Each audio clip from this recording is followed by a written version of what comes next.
Hello, I'm Dennis K. McKay, and you're watching the video series I call SurveyorThink.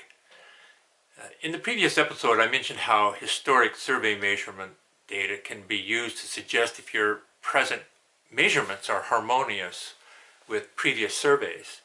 In this episode, I'm going to explore this more deeply. Survey measurements from a variety of vintages and units of measure can be combined into a single best guess of where these surveys exist geographically. This is very useful in creating digital parcels for the public. Yet here's why these shapes and the data that's collected with them can provide benefit during field surveys. Now, least squares analysis software can access a variety of historic survey measurement values, and with an indication of each survey's reliability can resolve the misclosure altogether, adjusting the older measurements to fit the newer measurements to the degree of their weighting values. To do this, the distances and directions must be in common units, and control coordinates must be in a common datum and projection. Having these measurement values in common units are important for humans also to compare the measurements against each other. Say if a line has been measured 8 times over the years. There are times when you would need to see these measurements in their native values, in the value you would see on the plat. When you're having problems understanding why certain things aren't fitting in data, you can't have faith in that every measurement in that data set reflects what has been reported on paper. So to verify this, you need to match the values in your computer with the values that are on the paper plat. And that can be easily done if those values are in their native units. It's the same value. Now, it's obvious that the surveyor date, surveyor name, and access to a scanned image of the plat is essential for comprehending the historical records and to correct any data entry blunders in the data set, and to refine the weighting estimates to weight the geometric data analysis.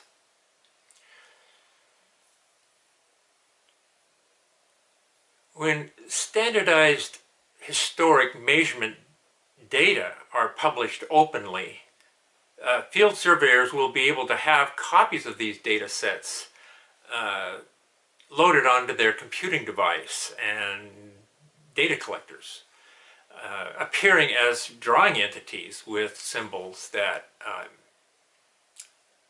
one can interact with. After a measurement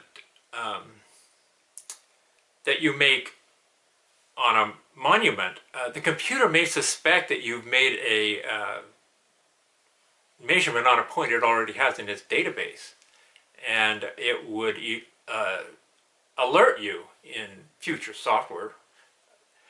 And if that is true, then you can confirm, yes, this is the monument that you're talking about. Of course, you don't have to put any point ID in it. It automatically knows what point it is.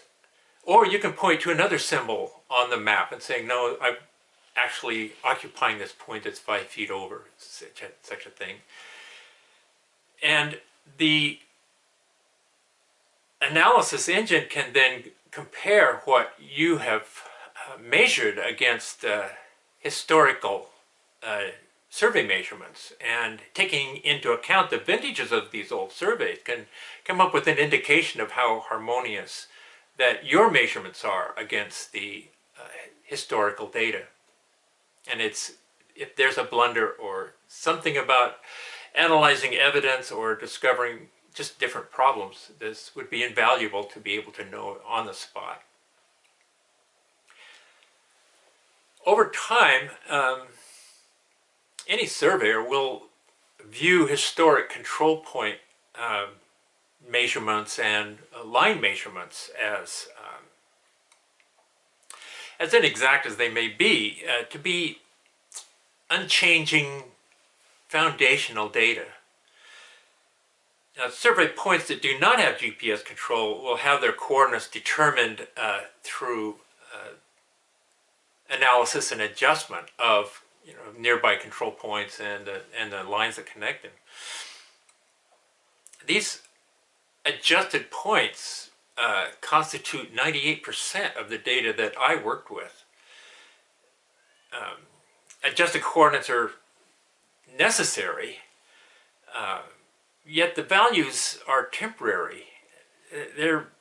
They can be viewed as just a statistical report, just a best guess, like the center of a bell curve, and all dependent on the data that was available in the adjustment that created the coordinate. As more measurements are added to this data set, then the analysis will be able to get closer and closer to developing coordinates that more reflect physical reality. We're hoping, of course. And the certainty of these coordinate values are going to be improving. I would go farther and state that survey plat data and control point coordinates stored responsibly in data sets are a national treasure. They should be shared publicly at the instant the survey plat is approved and made official. In fact, once any measurement value is in digital format, it should be shared so that no one else would have to hand type those values in again at any time. So that's it. I'm Dennis K. McKay. You're watching the video series SurveyorThink, and I appreciate you watching. Thank you.